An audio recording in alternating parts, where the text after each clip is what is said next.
નમસ્કાર, હું ધોરણ 12 સાયન્સમાં અભ્યાસ કરતો વિદ્યાર્થી ગૌરવ શ્રી સરસ્વતી વિદ્યાલય પરિવાર તરફથી આપ સૌનું હાર્દિક સ્વાગત કરું છું.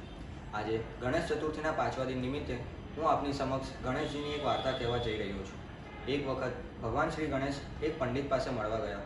એ પંડિતે ગણેશજીને કહ્યું કે મેં તમામ શાસ્ત્રોનો અભ્યાસ કર્યો છે, તેથી હું જ સૌથી વધુ જ્ઞાની છું. ગણેશજીએ કહ્યું કે જ્ઞાન ફક્ત વાંચવાથી નહીં, પરંતુ તેનો જીવનમાં અમલ કરવાથી જ મળે છે. પંડિતે ગણેશજીને કહ્યું કે હું જાણું છું કે જ્ઞાનનો વ્યવહારમાં ઉપયોગ કેવી રીતે કરવો. ગણેશજીએ કહ્યું કે તો પછી મને જણાવ કે જ્ઞાન એ શું છે. પંડિતજીએ કહ્યું કે જ્ઞાન છે, પરંતુ મને તેની ચોક્કસ ખબર નથી. ગણેશજીએ કહ્યું કે મેળવેલા જ્ઞાનને તમે તમારા આચરણમાં ન લાવો ત્યાં સુધી એ જ્ઞાનનું કોઈ જ મહત્ત્વ રહેતું નથી.